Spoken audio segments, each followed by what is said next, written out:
3 identical boys vanished beneath the wide branches of the dying elm tree. One moment, they were laughing in the front yard. The next, the street was silent. No tire marks, no broken fence, not even a footprint on the soft earth. The house stood still after that. Neighbors moved away. The windows stayed dark. For 30 years, the place kept its secrets. No answers, no bodies, just a memory sealed behind the walls. Until last night, when the lights flickered on by themselves, and someone heard children's voices in the attic. Voices no one had heard since 1982. Before we step deeper into the mystery, hit subscribe or bookmark this story. You won't want to miss what's waiting inside the house on Broken Elm Street. The early June sun poured golden light over the cracked sidewalks of Broken Elm Street. Heat shimmered above the pavement, bending the edges of reality just enough to make the street feel both forgotten and quietly watching. Number 214 sat at the very end of the cul-de-sac, its shuttered windows and chipped paint giving it the tired look of a home that had not been spoken to in a very long time. Ben Ramirez wiped sweat from his brow with the edge of his shirt and pushed the crowbar further into the corner of the garage wall. The plywood was warped with age and brittle to the touch, but behind it, behind the drywall, something felt off. Why is there framing where it shouldn't be? He muttered, more to himself than to his wife, who was sorting boxes in the driveway. Lila Ramirez looked up from an old crate of dusty garden tools. What? This whole section of the garage. It's weird, like someone deliberately boxed off a section and didn't finish the framing. She walked over, hands on her hips. Are you saying we're about to find hidden treasure or a family of raccoons? Ben grinned, though it was cautious.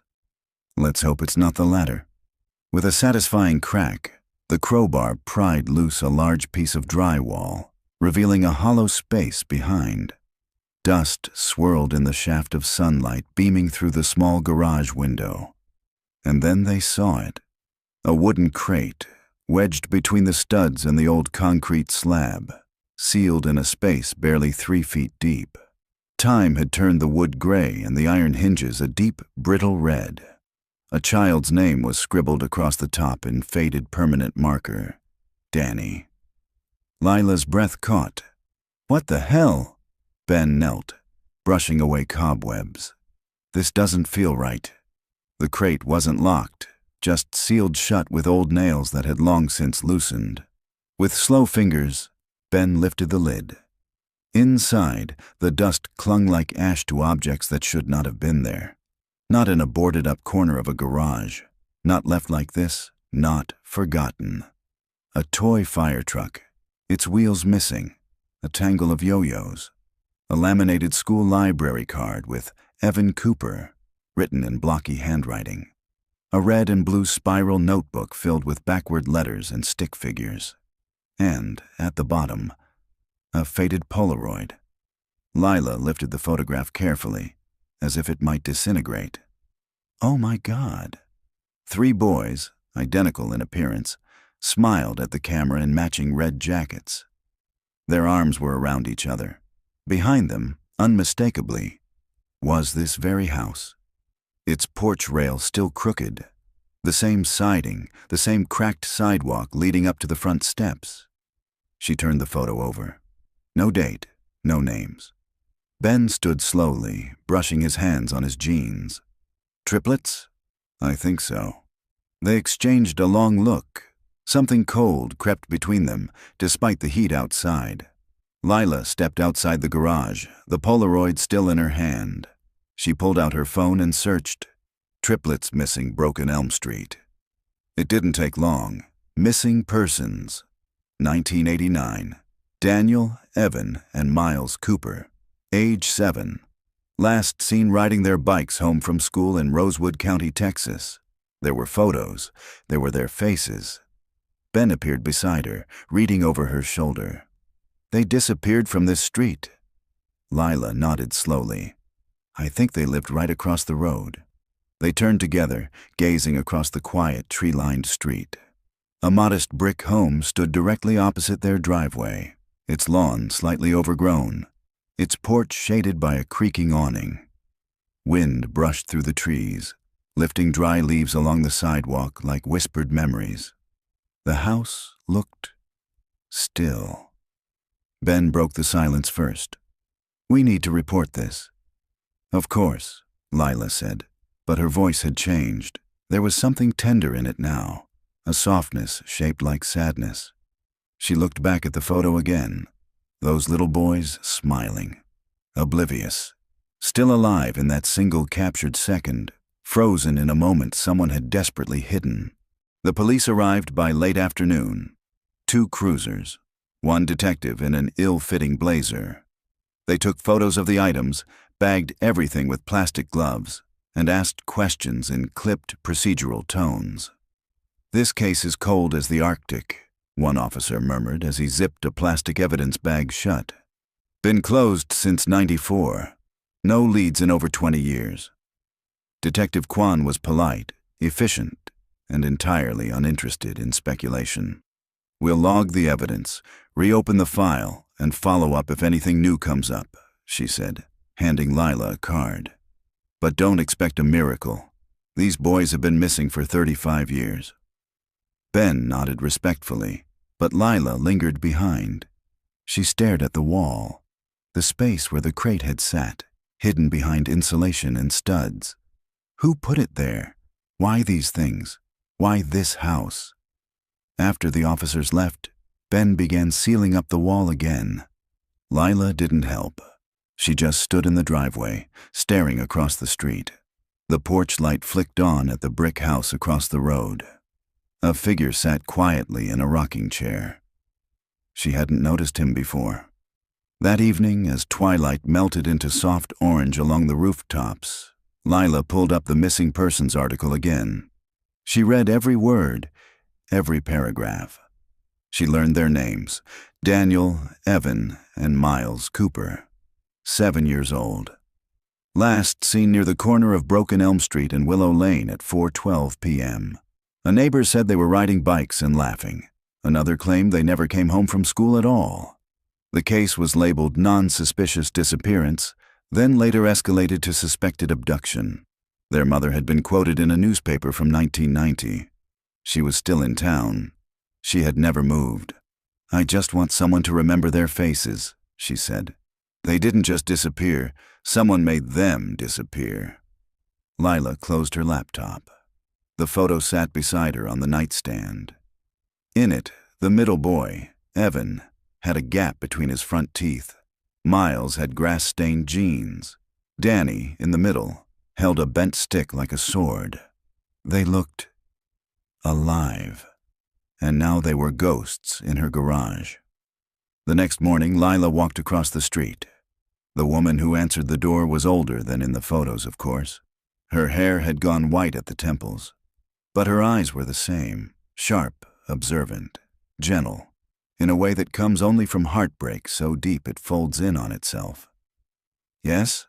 she said, peering through the screen door. "Elaine Cooper?" Lila asked. The woman hesitated, then nodded. "My name is Lila Ramirez.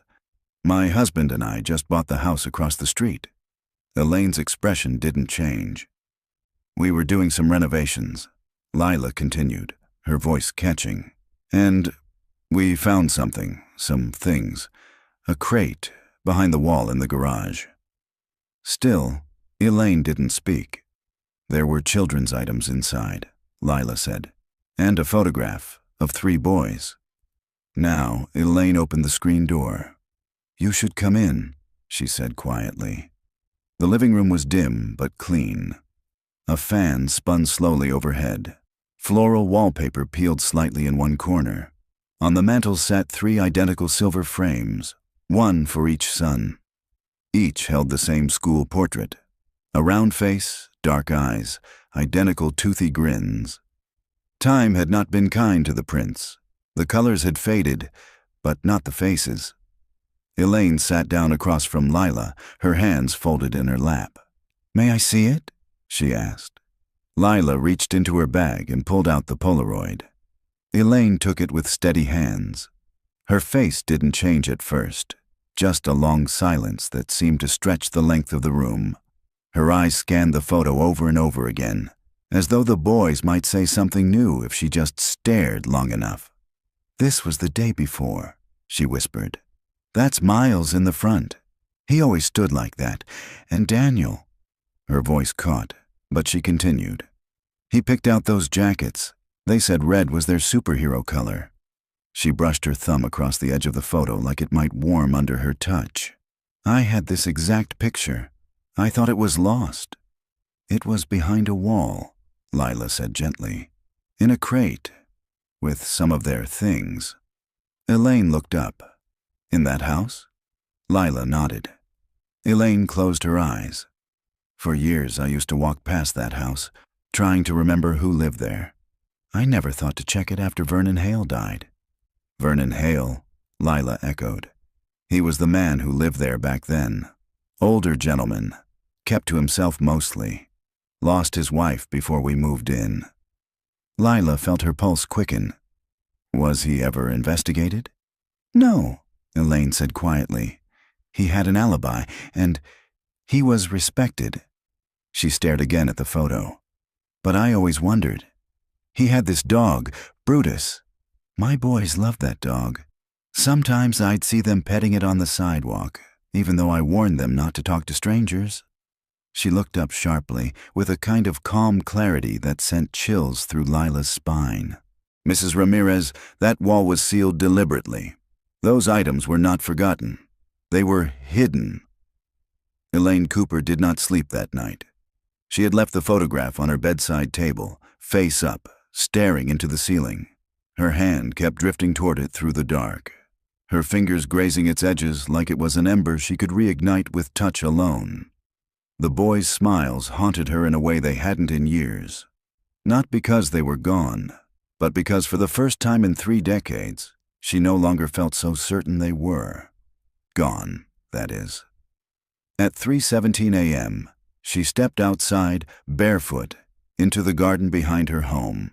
She'd stopped planting years ago, after the roses failed to bloom on what would have been the boy's 10th birthday.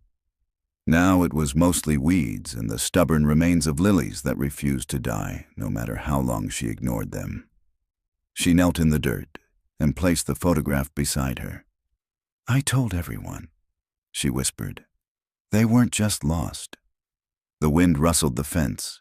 A dog barked faintly in the distance. Elaine stood, and for the first time in 15 years, began to pull weeds from the earth. By mid-morning, Lila and Ben returned to number 214, still overwhelmed by what had been found. The house felt different now, heavier. Every creak of the floorboards, every groan of the pipes, seemed like whispers left behind by people who were never supposed to be forgotten. They sat in the dining room with coffee mugs neither of them touched. "We have to help her," Lila said quietly. Ben exhaled. "I just don't know how. We gave everything to the police. What else can we do?" "We can't pretend we didn't find that," she said, gesturing toward the garage with her eyes. "You saw her face. That photo was taken here. There's something about this house that no one ever looked hard enough at." Ben rubbed his hands over his jaw. "I mean, we could look up Vernon Hale. Figure out who he was, what happened to him." "I already did," Lila said. She turned her laptop around. "Died in 2002. Stroke, no children. There's not much on him. But I found his will." Ben raised an eyebrow. "His will?" She nodded. "Filed at the Rosewood County Courthouse. It's public record. He left the house to a niece, someone named Mary Laughlin. She sold it 5 years later to a rental company, which then left it vacant until we bought it. So Mary Laughlin might know something. She's not in Texas anymore," Lila said. "Moved to Maine in 2008, but I'm going to call her." Ben looked at her. "Are we sure we should be the ones doing this? I mean, this is the police's job, isn't it?" "They had the job 35 years ago, and they didn't find anything," Lila said, sharper than she meant to. "If it were our kids—" Ben held up a hand. "Okay, you're right. Outside, clouds began to gather over the street, dimming the morning sun into a flat gray. Elaine returned to the Ramirez house that afternoon, her fingers stained with dirt, the photograph still clutched in one hand. She knocked once and waited. Her composure was back, calm, watchful, almost regal in its restraint. But Lila noticed how tightly she gripped the photo. "Come in," Lila said, stepping aside. Elaine's eyes moved over the house as she entered. The walls, the lighting, the hallway. It was muscle memory, watching for details. She had spent so long imagining this space. "Was anything else found?" Elaine asked softly. "Just the box," Lila said. "Some toys, school papers, and the room itself. It was sealed." Ben nodded. 2x4s and drywall, layered in. Nothing fancy, but deliberate. Elaine looked around again. "Did he have a dog?" she asked. Ben blinked. "What?" "Vernon Hale. Did you find evidence of a dog? Chew marks, claw scratches, dog bowls, anything?" "No," Lila said, frowning. "Why?" Elaine turned toward the front window and pulled aside the curtain slightly, staring out at the yard. "My boys loved his dog," she murmured. "A big retriever. They'd pet it on their way home from school, talk to it through the fence. I used to warn them about strangers, but a dog like that, it lowers your guard." "You think the dog was used to lure them?" Lila asked. Elaine didn't answer right away. Then she nodded. "I think it started with the dog, then with kindness, then with trust." That evening, Lila placed a call to the Rosewood County Records Office and asked for a copy of Vernon Hale's property plans. She was surprised when the clerk said, "That's funny. You're not the first person to ask for those. Someone came by last year. Do you remember who?" The clerk paused. "No name, just some guy. Wanted blueprints of the garage for a restoration project. Paid cash for the printouts." Lila scribbled a note. "Is there any record of who Hale's caregivers were before he died?" she asked. Probably under his medical records. I'd have to check if that's publicly accessible." Lila hung up with more questions than answers. Later that night, when the house was quiet and Ben was asleep, she sat on the living room floor with a flashlight and examined every inch of the remaining garage wall. At the baseboard behind the shelving, she found something small. A scuff mark, pale gray against the wood, almost gone with time. She leaned closer. It wasn't a scuff. It was a name, scratched in with a nail or sharp object. Evan. Elaine stood in her kitchen early the next morning, steeping tea in a chipped mug. The garden was behind her, where the soil had been freshly turned for the first time in decades. She still hadn't planted anything, but she intended to. For the first time in years, she intended something. The knock on her door was soft. She opened it to find Detective Sarah Nolan standing there. Her blazer wrinkled from the morning humidity, her eyes cautious but kind. "Mrs. Cooper," she said, "I'd like to talk." Elaine held the door open. They sat at the kitchen table, tea for one, silence for both. "I saw the photos," Nolan said, "and the evidence from the Ramirez house, the boys' belongings, the Polaroid. And now, new markings found in the wall." Elaine raised her eyebrows. "So you believe me now?" Nolan sighed. "I believe something happened in that house. What exactly, I don't know yet." Elaine folded her hands. "Vernon Hale. He wasn't just some grieving old man. There's more." "We've reopened the case," Nolan said, "unofficially. Cold cases don't always get much attention, but there's enough here to justify a search warrant for the property." "I already searched it," Elaine said quietly. "For years, in my head, over and over." Nolan looked down at her notes. "You said the boys were last seen on their bikes. Were those ever recovered?" Elaine's eyes hardened. "Number." "The bikes disappeared with them." Nolan nodded slowly. "Then I want to dig. Beneath the garage, under the foundation, if necessary." Elaine blinked. "Why?" Because in 2001, Nolan said, a similar disappearance happened 2 towns over. Another old man, another child, never found. That man also died of a stroke. And guess what we found in his garage last year? Elaine leaned forward. A pair of shoes, children's size, buried in concrete under the water heater. The following day, construction permits were fast-tracked. Nolan brought in a forensic unit under the guise of structural inspection. The Ramirez couple agreed to allow the dig. A slab of concrete was removed near the back corner of the garage. They found nothing. At first, then, just beneath the dirt, buried in plastic wrap and old cloth, they found a crumpled lunchbox. Red metal, rusted.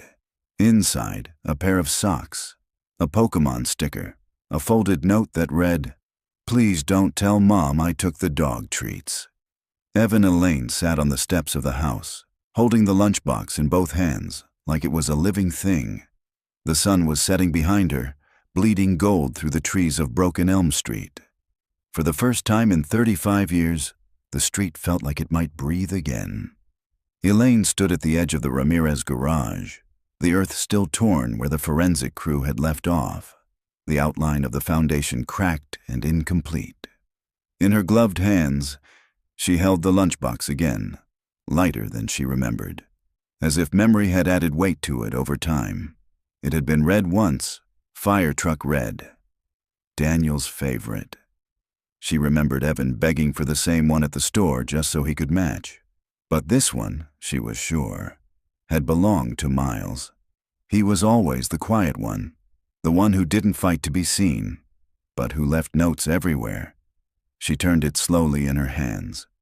It smelled like rust, dust, and old apples. Lila stood nearby, watching her carefully. "Do you want to sit?" she asked softly. Elaine shook her head. "If I sit, I might fall apart." Later that afternoon, Detective Nolan returned with 2 small evidence bags. In one, a faded Pokemon sticker. In the other, the folded note. Elaine stared at it through the plastic. "Please don't tell Mom I took the dog treats. Evan." It was written in red crayon. The letters were uneven, tilted. Evan had always rushed through things, always scribbled. "It's real," Elaine said, voice barely above a whisper. "It's his." Nolan gave her a minute before speaking. "We're going to bring in a ground-penetrating radar unit. Scan the entire yard, under the house, the surrounding areas." Elaine nodded. "You think they're buried?" "I think someone hid something," Nolan said. "And when people hide things, it's because they don't want them found." The next day, Elaine brought a small box from her attic. It was unmarked, tucked between 2 cartons of Christmas ornaments and old tax records. Inside were dozens of photographs, neatly organized by year. The boys' lives captured in film. Birthdays, bike rides, first days of school. 3 nearly identical faces, yet to her, they were always different. She laid them out on her kitchen table, one by one. Daniel, always the one grinning just a little too wide, his hair stuck up no matter what she did. Evan, the tallest by a smidge, always with dirt on his knees. Quick to argue, quicker to hug. Miles, calm, sweet, the thinker. His favorite thing was reading comic books upside down. She stared at the final photo, taken 2 weeks before they disappeared. All 3 of them standing in the driveway, helmets on, bikes ready, grins as wide as Texas. A gust of wind stirred the edge of the photograph. Her eyes narrowed. In the far background, barely visible behind the trees, was the corner of Vernon Hale's house, and next to it, unmistakably, the tall silhouette of Brutus, the golden retriever. And just behind him, half concealed by the front porch post, a man's shape, thin, pale shirt, standing perfectly still. Elaine picked up the photo, heart thudding. She had never noticed it before. Meanwhile, Lila was on the phone with the Rosewood County Clerk's office. "Yes, I'm still trying to track down next of kin records for Vernon Hale. Any caregivers, medical aides, hospice workers, anything. She paused as the woman on the other end typed. "There's an entry," the clerk said. "A man named Ralph Mason, listed as a part-time aide in the final 6 months before Hale's stroke. No formal license on file, which is odd." Lila's pen froze. "Do you have an address?" "Just a P.O. box. It's outdated." Lila scribbled it down anyway. "Anything else unusual?" she asked. "Well, not sure if it matters, but Mr. Hale's death certificate had a discrepancy. He was declared deceased at home by a neighbor, but the coroner noted signs of a prior fall, one that likely happened a few days before the stroke. Was it investigated? Number natural causes were listed. No autopsy was performed." Lila thanked her and hung up. "Ralph Mason," she murmured to herself. The name had a hollow sound. That evening, Lila walked across the street again. Elaine answered the door, holding the photo with the blurred background figure. "I think this is him," she said without preamble. "Vernon and Brutus and maybe someone else." Lila looked closely. "That's your boys on the bikes?" Elaine nodded. "The morning they disappeared." Lila hesitated. "I found a name, Ralph Mason. He was Vernon's aide in the months before he died." Elaine's eyes flicked toward her, dark and wide. "Was he investigated?" No one mentioned him in the original report. They sat down at Elaine's dining table. Lila spread out the documents she'd collected. Elaine spread out the photos. Piece by piece, they built something, a shape, a pattern, maybe even a truth. The next morning, the GPR team arrived at the Ramirez property. Long, slender equipment swept over the yard, the garage, and the concrete slabs near the foundation. Ben watched from the front steps, arms crossed, tension written in the way he bounced one leg silently against the railing. Detective Nolan stood near the garage entrance, reviewing the scans as they loaded. One of the technicians paused. "Ma'am?" Nolan stepped forward. "What is it?" "There's a void under the rear corner of the foundation, about 5 feet by 3. Unnaturally shaped. It doesn't match any plumbing maps or known construction features." "Depth?" 4 feet down. Could be a crawl space. Could be a sealed pit. Nolan's jaw tightened. "Mark it," she said, "and get the excavator." Elaine waited on the sidewalk, hands clasped tightly, her garden gloves forgotten in her pockets. The digging took hours. Lila joined her, arms folded, eyes never leaving the work site. At 4:17 p.m., the excavator operator shut off the engine. The crew began to dig by hand. Minutes passed. Then a call rang out. "Found something!" Everyone rushed forward. A plastic-wrapped bundle. Another. 3 in total. But when the bags were opened, carefully, respectfully, they didn't contain bodies. They contained bicycles. 3 small, rusted children's bikes. Still intact, still painted in bright colors faded by time, each with a laminated tag tied to the handlebar. Daniel, Evan, Miles. Elaine covered her mouth with both hands. Her knees buckled, and Lila caught her before she could fall. "They were here," Elaine whispered. "They were here." Detective Nolan knelt beside the bikes, examining the name tags. "They buried the bikes," she murmured, "but not the boys." That night, Elaine sat on her porch, the photo of her sons clutched in one hand, the red lunchbox beside her. "I always said," she whispered, "they didn't just disappear." Across the street, the garage light flickered once and went out. She didn't move. The wind stirred the leaves of her overgrown garden, and for the first time in years, it didn't sound like silence. It sounded like breathing, like a house exhaling, like something long buried beginning to rise. It started with Brutus. Elaine hadn't spoken the dog's name in years, not since a faded memory surfaced one sleepless night. A flash of the boys laughing, all 3 huddled around the golden retriever like a secret pact was being made in fur and slobber. Daniel had insisted the dog liked him best. But it was Miles who carried dog treats in his pockets. The good kind, bacon-shaped. They had loved that dog. More than anything on the walk home from school. More, perhaps, than they feared what their mother had told them. Never follow strangers, not even if they have a dog.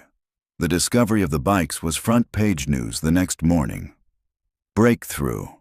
In 1989. Triplet disappearance. Bikes found buried in suburban garage. Elaine didn't bother reading the article. The photo said enough. A blurry shot of the rusted bicycles laid out on a tarp, their plastic name tags dangling, faded by time but unmistakable. Even the colors of the bikes had survived, blue, red, and yellow. Daniel, Evan, and Miles. Ben and Lila tried to stay out of the spotlight. Reporters called their home, knocked on the door, even staked out the driveway, hoping to get a quote. But Lila only ever said one thing: "We just want answers for Elaine." Detective Nolan came by early that afternoon. She parked down the street and walked to Elaine's front porch with a notebook in one hand and a photograph in the other. "I found this in Vernon Hale's personal items at county storage," she said, handing it over. "Taken about a year before your boys disappeared. That's Brutus, right?" Elaine looked down. The dog stared out from the photograph, tongue lolling, eyes wide and trusting. He sat obediently next to Hale, who held the leash in one hand and a plastic grocery bag in the other. "That's him," Elaine confirmed softly. "Same spots on the ears. According to veterinary records," Nolan continued, "Brutus was put down the same month your boys vanished. The paperwork said he was aggressive." Elaine's brows furrowed. "Aggressive?" "He never bit anyone before, correct?" "No," Elaine said. "Never." "That's what I thought," Nolan murmured. "I think the dog saw something, or reacted to something, and someone wanted him silenced." Elaine's grip tightened on the photo. "They didn't silence my boys, though." "Not completely." That night, Lila found herself scrolling through newspaper archives again, looking for anything she may have missed.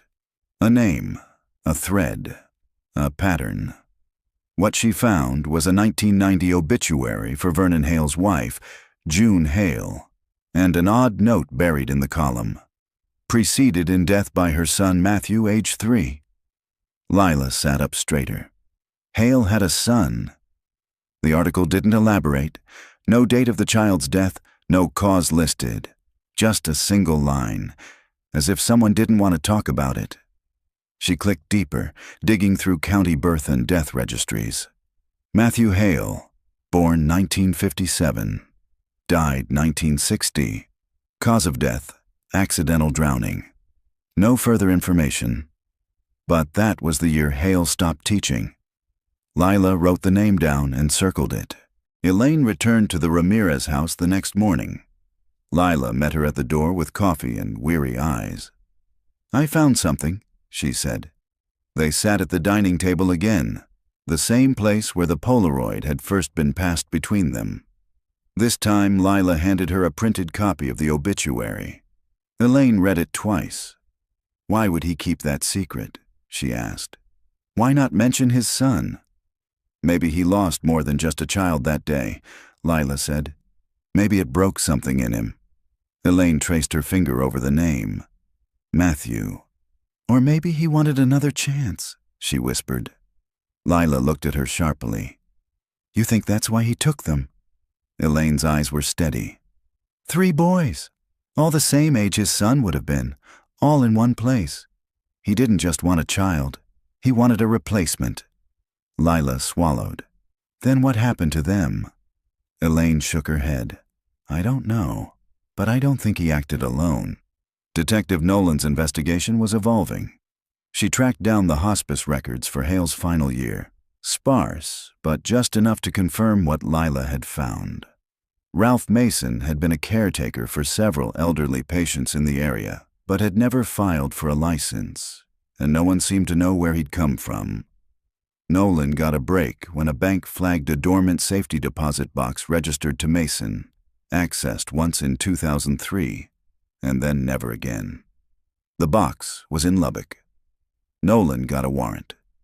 Inside the box were the following: a driver's license under the name Harold Moss, several passports, all expired, under different names, a single photo, 3 boys sitting on a wooden bench. Their backs were to the camera, but the shape of their heads, the curve of their shoulders, it was them. And the photo was dated July 18th, 1990, 10 months after they vanished. Elaine stared at the photograph for a long time. "I knew it," she said. Ben leaned against the kitchen counter, arms crossed, staring at the photo over her shoulder. They were alive. Nolan nodded, at least for a while. Lila spoke quietly. "But where were they taken?" "We traced the photo's watermark," Nolan said. "It was printed in Arizona. Small-town lab that's been out of business for decades. It's not much, but it's a lead." Elaine's voice was suddenly firm. "Then I'm going." Nolan hesitated. "It's not safe." "I don't care," Elaine cut in. "If someone out there knows what happened to my boys, I'm not sitting here while you ask questions. I've sat long enough." There was silence. Then Nolan nodded. "I'll take you." Ben looked at Lila. "What about us?" Lila met Elaine's eyes. "We go too." That evening, Elaine returned home alone. She stood in her bedroom and opened the drawer where she kept the boys' last birthday cards. Folded construction paper covered in marker hearts and rocket ships and crooked spelling. She ran her hand over them gently, then reached behind the drawer and pulled out something no one else knew she kept: a lock of hair. 3, actually. 1 from each of her sons, taped inside an envelope labeled only with the date, March 12th, 1989. She had cut them after a particularly chaotic bath night. The boys had laughed so hard that Miles got soap in his ear and started to cry, until Daniel farted in the tub and made everyone laugh again. Elaine smiled at the memory. Then she packed the envelope. If they found something in Arizona, she wanted DNA ready. Back at number 214, Lila wandered into the garage one more time before bed. She flicked on the light. The patched section of the wall looked no different than the rest now, but she could still feel where the secret had once lived. The bikes, the lunchbox, the name Evan carved into the wood. She walked over and placed her hand on the wall. There was something under the paint she hadn't noticed before, a faint outline, like faded crayon. She stepped back and grabbed a flashlight. Angled in the right light, the shape came through. It was a crude drawing, a stick figure, then 3 more, a dog beside them and a tall shape behind. Written beneath it all in shaky letters, "We're not supposed to go." The drive to Arizona was long and mostly quiet. Elaine sat in the back seat, the envelope with the boys' hair samples tucked in her purse, clutched like a lifeline. Detective Nolan drove, eyes steady, always scanning the road like she didn't trust it to stay still. Lila rode shotgun, her notebook on her lap, filled with questions. They didn't speak much, only when necessary. Hotel reservations, gas stations, what time the sun would set. But the silence wasn't uncomfortable. It was waiting, like a breath not yet released. It was late afternoon when they arrived in Pine Bluff, a withered town near the edge of the Arizona border. Old signs clung to sun-bleached posts, and pickup trucks lined the streets outside shuttered diners. The kind of place that had a single gas station and 2 churches across the street from each other. Nolan pulled up to a building with faded paint and a cracked wooden sign, Tanner's Photo Lab. Closed. "This is it," she said, "where the boy's photo was printed." Elaine opened her door slowly, as if the ground might shift beneath her. The inside of the shop was dusty, untouched for years. A for lease sign hung crooked in the front window. Nolan had prearranged access with the property owner, who met them there, an older man in work boots and a trucker hat, who looked like he hadn't shaved since the photo lab closed. "I used to come in here with my daughter for school photos," he said. "Tanner was a quiet guy. Nice, but odd. Do you remember him having customers who paid in cash? Nolan asked. The man nodded. Pretty much all of them. This was before card readers and Square apps. Do you recall anyone printing pictures of kids? Around 1990? He thought a moment. Couldn't say. But there was one guy. Came in a few times over a couple years. Always alone. Always with the same old-school camera. One of those boxy black ones. Do you remember what he looked like? Thin, white, tall, beard some days, clean-shaven others. Eyes like he didn't sleep. Ralph Mason? Nolan asked. The man's brow furrowed. That name sounds right. Why? Nolan showed him a copy of the passport photo from the safety deposit box. The man nodded slowly. Yeah, that's him. He didn't say much, but he always had photos of kids. Said he worked at a camp. What kind of camp? Didn't say. Just that he kept them off the streets. Elaine's hands clenched into fists at her sides. Back at the motel that evening, Nolan spread out the evidence on the bed. The boy's photo, the forged IDs, the envelope of DNA samples. I've contacted a forensics unit nearby, she said. We're submitting the photo for timeline analysis. In the meantime, there's another lead, a property registered to one of Mason's aliases, Harold Moss, just outside of town. What kind of property? Lila asked. A trailer, rural, no utilities on file, but someone's been paying the land tax every year in cash.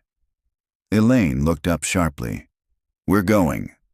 The trailer sat at the end of a dirt road, surrounded by scrub brush and rusted fencing.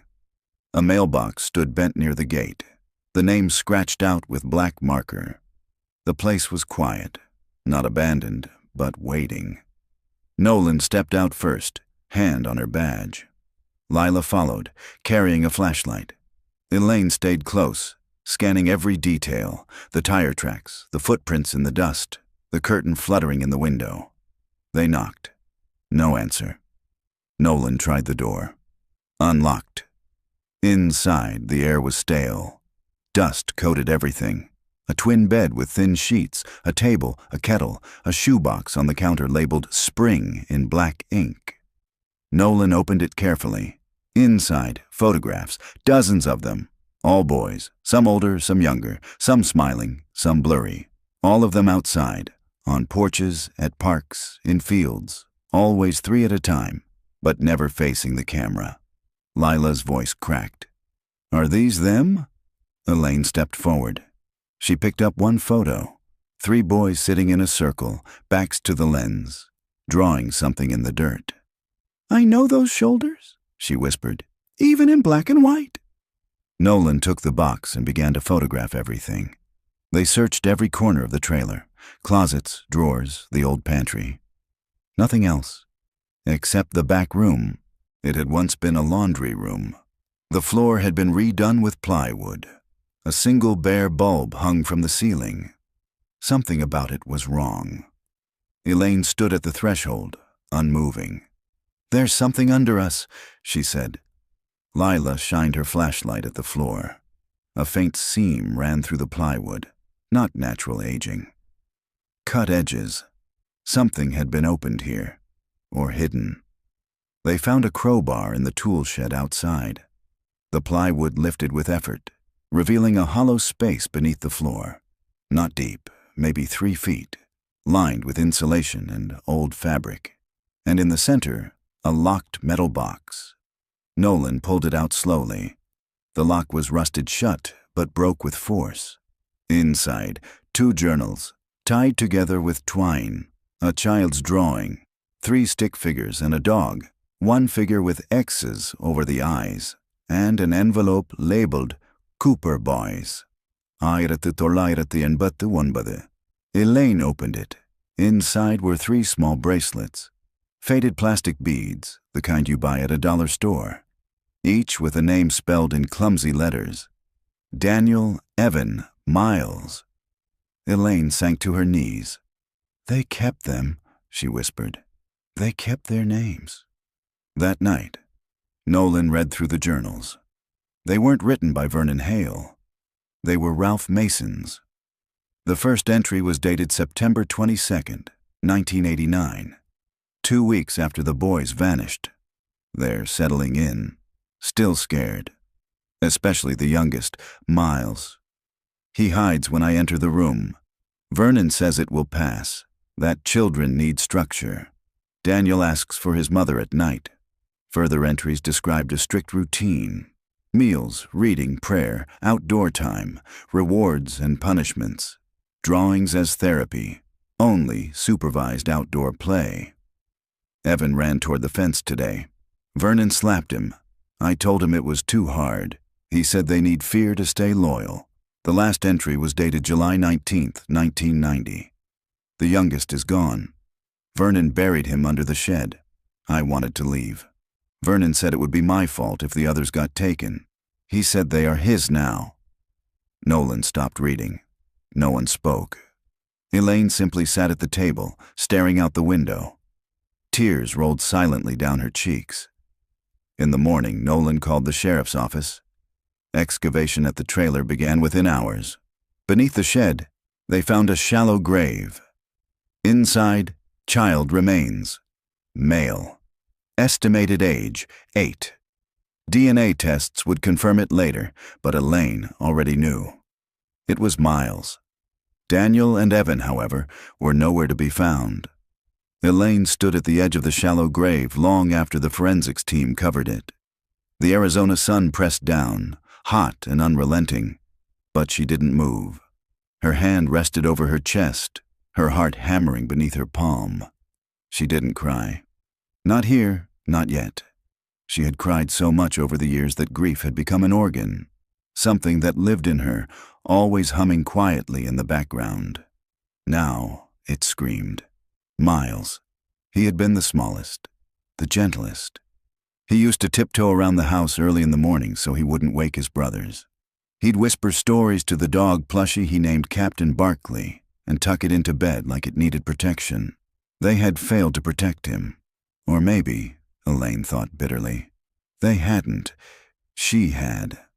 Back at the motel, the journals lay spread across the bed, open to passages Nolan and Lila kept rereading.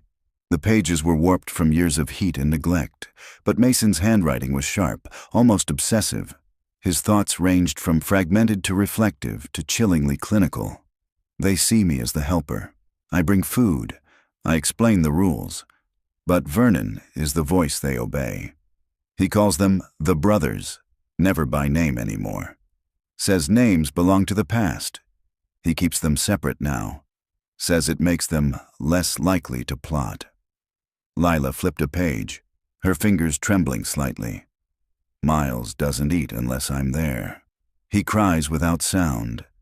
I think he knows it's coming. Evan tried to fight back yesterday. He threw a toy at Vernon, said, "You're not my dad." Vernon locked him in the dark room for 12 hours. A few entries later, the tone shifted. They're older now. Daniel speaks in riddles. Evan stares at me like he knows something I don't. They don't call for help. They haven't in weeks. The silence is worse than the screaming. That evening, Detective Nolan met with the local authorities. Forensics confirmed the remains under the shed were consistent with Miles Cooper based on dental and DNA analysis. The sheriff's department opened a multi-state inquiry for Daniel and Evan under the assumption they may still be alive, or may have been moved before Miles's death. Elaine sat in the motel hallway outside the meeting room, hands clasped tightly in her lap. Her body shook, but her face remained composed. They knew he was gone, she whispered when Nolan returned. Daniel and Evan, they lived with that. For how long? We don't know, Nolan said gently. But the journals end in 1990. The last entry implies Miles died then. That means the other two were alive for nearly a year after the abduction. And after that, Lila asked from the doorway. Nolan hesitated. No trace. Not in Arizona. Not in Texas. Nothing. Elaine shook her head. They're out there. I feel it. Later that night, Elaine found herself sitting alone with the second journal, flipping through the final pages. One entry had been scrawled with such pressure the ink had bled through the page. He took them somewhere. Said he needed to start again.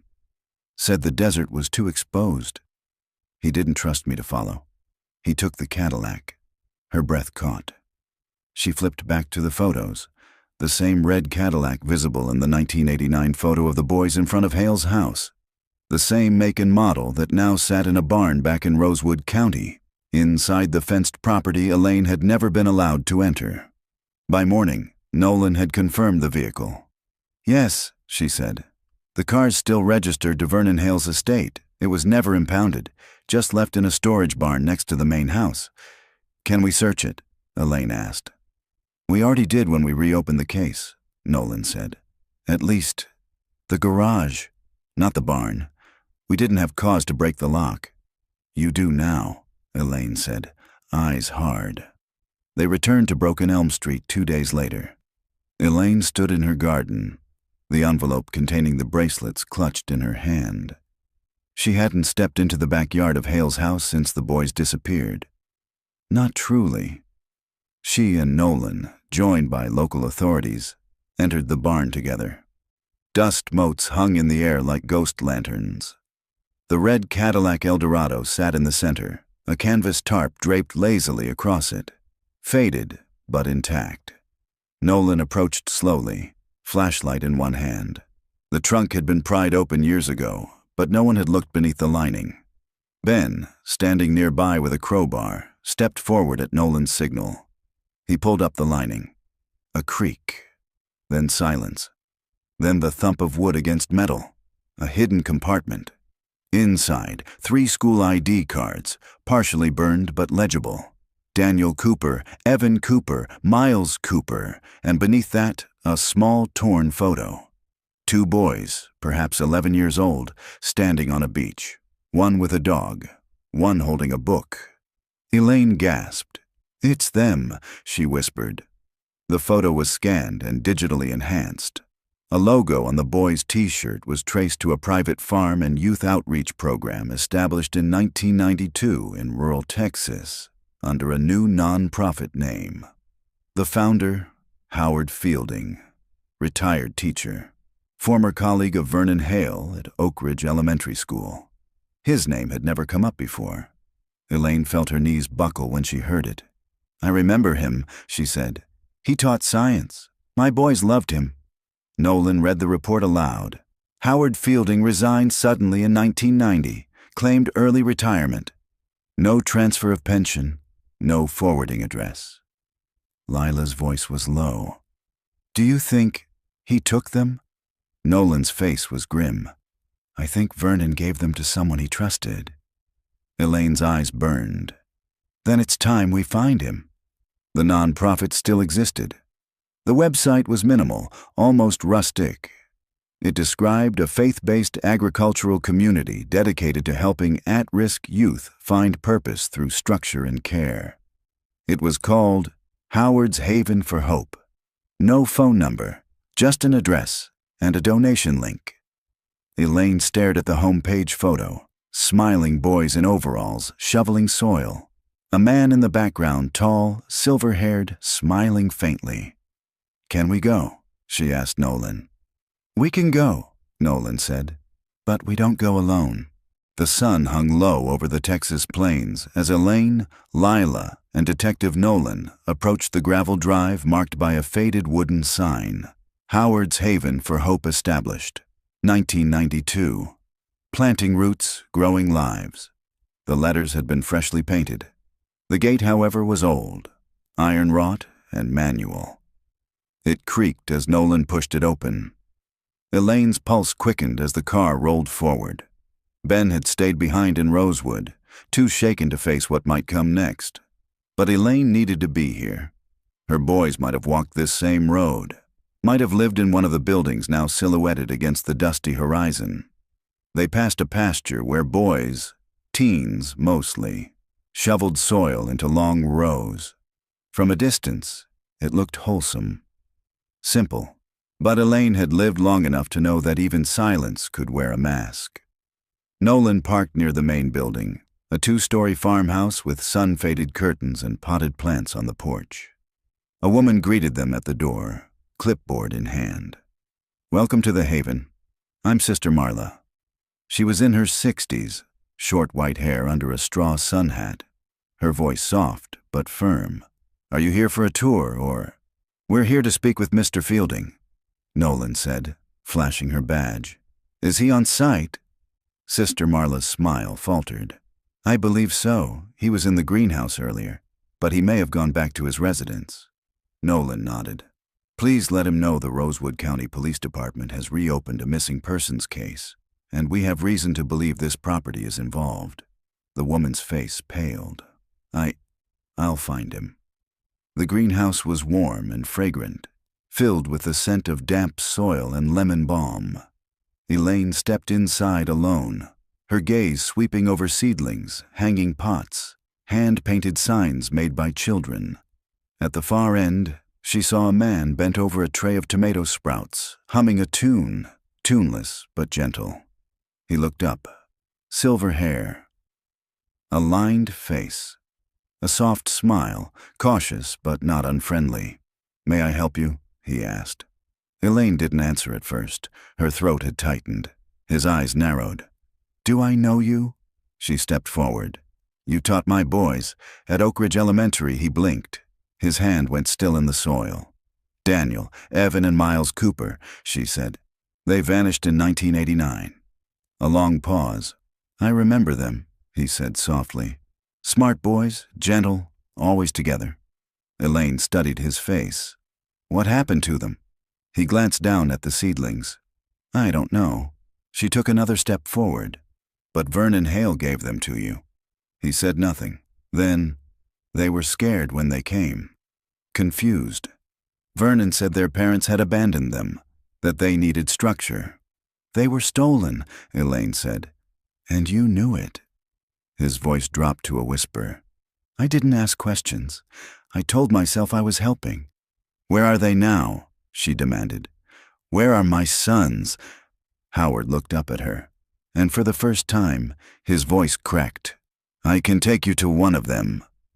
They followed him in silence to a smaller house behind the greenhouse, more private, well kept. Wind chimes clinked in the doorway. Inside was a man in his 30s. Dark curly hair, warm brown skin, muscular frame. He stood over a stove, stirring something in a pan. When he turned, Elaine's knees buckled. His eyes, his smile. It was Daniel. He looked exactly like her husband, exactly like himself at 7, but grown. "Mom?" he whispered. Elaine stepped forward, trembling. "Danny?" He looked to Howard, then back to her. "I don't remember," he said. I was told you died, that you were in jail." Elaine choked on a sob. Nolan moved quietly toward the door, giving them space. Lila placed a hand on Howard's shoulder. "You took them in," she said, "but you never told them the truth." "I didn't know how," Howard whispered, and then too much time had passed. Daniel, who had been going by Ferdinand, sat with them under the porch awning. He explained everything. "I remember the house," he said. "Broken Elm, and Brutus. But I thought it was a dream. We were told we were immigrants, that we had been rescued." Elaine nodded slowly. "After Miles."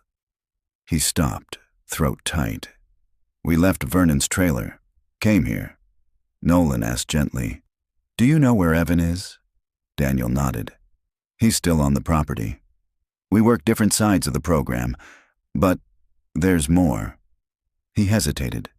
"There's a third brother." Marco Elaine's brow furrowed. "Marco? We're triplets, but we were told he was one of us, that he was the brother." I didn't question it. "He looks like us." Nolan stood abruptly. "How many young men here look like you?" Daniel answered softly. 3. Within an hour, Nolan and local law enforcement had detained Howard Fielding and locked down the property. Evan, going by Diego, was found in the main office. He froze when he saw Elaine, but collapsed into her arms as soon as she spoke his name. I remember your voice, he whispered. They found Marco at a private cabin nearby, watching over a group of younger boys in the garden. He was confused, disoriented, but he looked just like the others. Elaine knew him instantly. Miles' smaller eyes, Daniel's dimples, Evan's gait. Gabriel, she said. Your real name is Gabriel. In the barn, they found the Cadillac, still parked, still clean. In the glove compartment, 3 forged birth certificates, a notebook, and a photo Elaine had never seen before. The triplets, no older than 10, sitting by a riverbank, fishing rods in hand. No smiles, just stares, hollow and still. They had been missing from the world, but now they were found. Elaine watched the 3 young men from the motel window. Daniel, Evan, Gabriel. They sat on a bench in silence, shoulder to shoulder, sipping soda cans from the vending machine. No one spoke. Occasionally one would glance at the others, but they didn't make eye contact for long. It was as though some invisible thread bound them together, but so much time had passed that none of them knew how to hold it. She placed her palm on the window. She didn't cry, not yet. Detective Nolan briefed Elaine and Lila that morning. Howard Fielding is in custody. He's confessed to harboring the boys since 1990. Claims Vernon Hale brought them to him after things went wrong at the trailer. He said he was trying to save them from further harm. Lila scoffed. He built a lie around them. More than that, Nolan said grimly. He rebuilt their identities. All 3 boys had been issued falsified birth certificates under different names: Ferdinand, Diego, and Gabriel. Daniel had the oldest alias. Miles's replacement, Gabriel, had been adopted from another foster child Vernon had briefly taken in before his death. There was no legal record of the child ever existing after 1991. Elaine's voice cracked. So they replaced my son. Nolan nodded. It appears Gabriel was too young to remember much, but he grew up with the others. He doesn't know who he is, or who he isn't, Elaine murmured. A forensic team returned to the old trailer in Arizona. The discovery of Miles's grave led to a wider excavation around the area. Soil samples, partial remains, bones long decayed. By the end of the week, they had recovered items clearly belonging to other children. A shoelace bracelet, a melted action figure, a small denim jacket with the name Nico embroidered in the tag. This goes deeper than your boys, Nolan told Elaine. We believe there were others, not taken together, but hidden the same way, abandoned, swapped, rewritten. Elaine sat back in her chair. How many? We don't know yet, but they would. Elaine met with Gabriel alone the next morning. They sat in a park near the motel, under a pecan tree. She brought him lemonade. He barely sipped it. I don't know what you want from me, he said softly. Elaine looked at him, her voice calm. I want nothing you don't want to give. He stared at the grass. They say I'm not Miles, but I look like them. I feel like I belong to them. Doesn't that make it true? She reached into her purse and took out the 3 bracelets. She set them gently on the bench between them. These were theirs, she said. I found them in a box hidden under a floor, in a room no one knew existed. Gabriel looked down at the bracelets. Small, colorful, innocent. I wore one like that, he said. It said Gabe. Elaine nodded. That's your name now, but it wasn't always. He didn't speak for a long time. Then, can I keep them? She nodded. Keep all 3. Daniel sat with Lila that evening in the motel lobby. He had asked for her, not his mother, not yet. I need to understand something, he said. Were we famous? Lila hesitated. You were remembered. That's not the same. It's not. But your faces were in papers, on milk cartons. For years Daniel exhaled. And no one ever found us? You were hidden carefully. You were given new names, new birthdays, new parents, people who buried you inside a new story. Daniel looked up. So who am I now? She gave the only answer that felt honest. Who do you want to be? He thought about it for a long time, then said, Daniel. Evan found Elaine in the motel courtyard. She was watering a planter filled with dying flowers, old habits. I remember your laugh, he said. It used to shake the kitchen. Elaine turned slowly. And I remember yours, she said. It always came after Daniel's, like an echo. He nodded. I didn't forget you. I never stopped looking for you. They stood in silence, not needing more. She handed him the watering can. He took it. Gabriel underwent a voluntary DNA test. The results came back. No biological relation to the Cooper family. The news fractured him. I don't know who I am, he whispered to Nolan. I was Miles. Now I'm... No one? Elaine stepped in quietly. Number, you were loved by Daniel and Evan. You were raised as a brother. That makes you mine in every way that counts. He cried for the first time. She didn't stop him. The forensic team released their full report on Vernon Hale's and Howard Fielding's activities. At least 5 sets of unidentified child remains across 2 locations, a documented network of forged paperwork and relocation, possibly extending to other states. Mason's journals confirmed at least 3 other transfers, whose identities were never known. Fielding pled guilty to conspiracy, unlawful detainment of minors, and obstruction of justice. He would likely die in prison. Elaine did not attend the sentencing. Let him fade, she said. Let him rot, nameless. 1 month later, Daniel, Evan, and Gabriel moved into a rented house near Rosewood. Together. They didn't speak much about the past, not yet, but Elaine visited every Sunday. She brought food, sometimes photos, sometimes silence. All were accepted. Gabriel started going by his birth name again, Nico. Nolan found a long-lost birth certificate buried in the Texas foster system.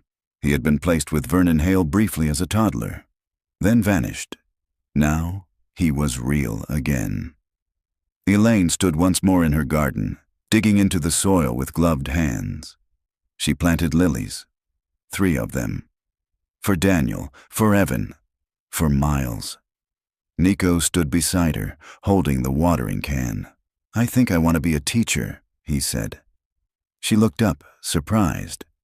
He smiled. I want to help kids feel safe, like I never did. Elaine nodded. That would be the best thing you could do. And together, they watered the roots. The last time Elaine had flown, it had been for a funeral. This time, the plane lifted into a golden sky as she sat between Lila and Detective Nolan, her hands wrapped tightly around a paper cup of water, her fingers trembling only slightly. They weren't returning to Rosewood just yet. Arizona still held one more name, one more loose thread, and Nolan refused to leave it dangling. Ralph Mason. While Howard Fielding had cooperated fully in exchange for a lighter sentence, he'd admitted only vague details about Mason's final movements. He left after Vernon died, took 1 boy with him, the quiet one. I assumed he was Daniel, but I never saw him again. The records traced Mason to a P.O. box in northern Arizona. For a long time, it went cold, until a recent property transaction surfaced under one of Mason's old aliases. Harold Moss. A 20-acre compound outside a ghost town called Bitter Ridge. Remote, unregistered, fenced. Nolan called it a last known shadow. They drove through empty highways and sun-bleached rock formations. The further they went, the less the GPS could help them. Cell service dropped. The road narrowed to dirt. Maybe it's just an old shack, Lila said from the passenger seat. A dead lead. Elaine said nothing. Her eyes stayed on the horizon. When they reached the compound, it was nearly dusk. It looked untouched, like time had abandoned it. A rusted trailer, a small barn, a satellite dish hanging by a thread, and one man sitting on the porch, legs stretched out, hands resting on his knees. He stood when the car approached. Thin, gray-bearded, eyes like steel marbles. Nolan stepped out first. "Ralph Mason?" The man didn't flinch. "Depends who's asking. I'm Detective Sarah Nolan. This is Elaine Cooper." He looked at Elaine. His jaw twitched. "Cooper," he said quietly. Elaine stepped forward. "You knew my sons," she said. He didn't deny it. "I knew a lot of boys," he said, "some louder than others." They sat around a scarred wooden table inside the trailer. The air smelled of dust, tobacco, and old metal. A fan oscillated in the corner but did little to fight the heat. "I didn't hurt them," Mason said flatly. "That was hail. I just kept them alive." Elaine's hands clenched. "You kidnapped them. I protected them from a worse fate. You hid them from their mother." He looked at her. "And what would you have done if you knew the truth? How would the world have treated 3 boys who forgot how to talk, who didn't know their last name anymore?" Elaine's voice didn't rise. "I would have tried," she said. "I would have loved them." Mason looked away. Nolan slid a photo across the table, a still from the youth compound. Daniel and Evan sitting side by side. "This one," she said. "You took him. You took Evan." Mason's lip twitched. "He wouldn't stop screaming," he said. "Even after Miles died. Hale told me to silence him, but I ran. I took him, tried to give him a new life." "You gave him a lie," Elaine said. Mason turned to her. "And still, he's alive." In the barn, they found records. Names, dates, false documents. But more importantly, they found a box of drawings. Crayon scrawls on aged paper. A dog. A house, a boy with a balloon. All signed, E. Cooper. Age 9. Elaine pressed them to her chest like scripture. "Why keep these?" Lila asked Mason later. "I had to remember something," he said. "Not everything I did was evil." Nolan stood. "You're going to be charged," she said. "Accessory to kidnapping, unlawful detainment, obstruction." Mason nodded. "I figured." "Why didn't you run?" she asked. He looked out the window. "I already did. 30 years ago. Been waiting for the knock ever since." Elaine returned to the motel with Nolan and Lila. She laid the drawings out on the bed. Evan arrived shortly after. He had insisted on coming, wanted to see for himself what Mason had kept. He stepped into the room, saw the drawings, and froze. His hand went to his mouth. "I did these," he whispered. "I remember the dog. I named him Spanner." Elaine took his hand. "You were never forgotten," she said. "Not even by the ones who didn't deserve to remember you." Evan pulled her into a hug. This time she let the tears fall. The next morning, the 4 of them sat outside the motel, sipping bad coffee and watching the sun rise. Nolan spoke first. "There's one more grave near the trailer. Bones are still being tested." Elaine didn't flinch. "I'm prepared for what we find," she said. "But I know who I have now." Lila added gently, "And you're not alone in this anymore." Nico arrived an hour later, having driven all night from Rosewood. Daniel, too. The triplets, though now different, sat together for the first time in full understanding of who they were and who they weren't. "I don't remember everything," Daniel said. "You don't have to," Elaine replied. "What matters is that you're here." The garden on Broken Elm Street was alive again. Elaine knelt in the dirt as dawn stretched light across the lawn. The lilies she had planted weeks ago were starting to bloom, their white petals rising through soft soil like delicate trumpets. Between them, she had added violets, for courage, and lavender, for memory. The house across the street, the Ramirez home, now held no secrets. The sealed walls were gone, the hidden relics removed.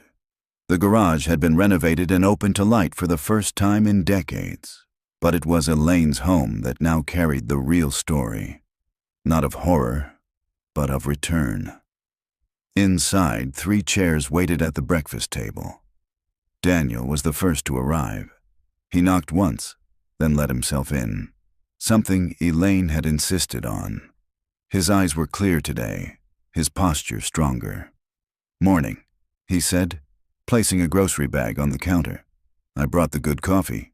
Elaine smiled. "Only took you 35 years to learn my taste." Evan came next, rubbing sleep from his eyes. He wore a hoodie with the sleeves pushed to his elbows, a habit he'd had since childhood. Elaine could still picture him crawling under the kitchen table as a boy, looking for cookie crumbs. Nico followed quietly, still soft-spoken, still uncertain, but slowly learning he didn't need a past to earn a future. Elaine poured coffee. They sat. No one spoke right away. Not out of discomfort, but because the silence no longer meant loss. It meant presence. That afternoon, the four of them walked to the cemetery outside Rosewood. A new headstone had been placed beside Elaine's late husband's grave. Miles Cooper, 1981 to 1990, our quiet light. Still shining. Daniel knelt beside it, a hand on the stone. "He didn't get to grow up," he said. "Not like us." "No," Elaine said, "but he made sure you did." Evan placed a folded drawing beside the grave, one of the crayon sketches recovered from Mason's trailer. It showed 3 boys and a dog under a crooked sun. One boy had wings. "He's always been with us," Evan whispered. Nico took a flower from the bouquet and tucked it behind the stone. No one cried. They simply stood, remembering. Later, back at Elaine's house, Lila joined them for dinner. The table was full. Roasted chicken, cornbread, salad, peach cobbler. Elaine insisted on cooking it all herself. "I don't know what to say," Daniel admitted as they sat. "Say you'll come back next Sunday," Elaine said. Evan smirked. "She's serious. She already planned the menu." Laughter bloomed. Even Nico smiled. Later, after dinner, they sat on the porch, Elaine in her rocker, the boys side by side on the steps. The cicadas hummed. The sky stretched wide. "There's something about this house," Nico said. "Even though it's not where we lived, it feels like home." Elaine looked at them all. "It's because you're finally here." Before bed, Elaine walked out into the garden one last time. She knelt and touched the soil beneath the lilies. It felt warm, alive. She took 3 smooth stones from her pocket and placed one at the base of each flower. Daniel, Evan, Miles. She paused, then added a 4th. Nico.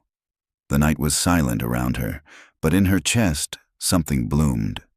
Not grief, not pain, but peace, a quiet strength that had waited 35 years to return. Elaine Cooper had not set foot on Broken Elm Street in 34 years, not since the day her 3 sons, triplets, all of 8 years old, vanished somewhere between their school bus stop and the cracked sidewalk outside their home. Not since the town fell silent around her, avoiding eye contact and questions they had no answers for. Not since the prayers dried up and the casseroles stopped coming. She told herself, year after year, that if the truth were buried anywhere, it was buried deep. But when a young couple renovating a house 2 doors down unearthed a rusted red lunchbox with the name Evan scratched into the lid, time collapsed like a shutter snapping shut. And suddenly, she wasn't a grieving mother anymore. She was a witness. And someone, somewhere, had always known the truth.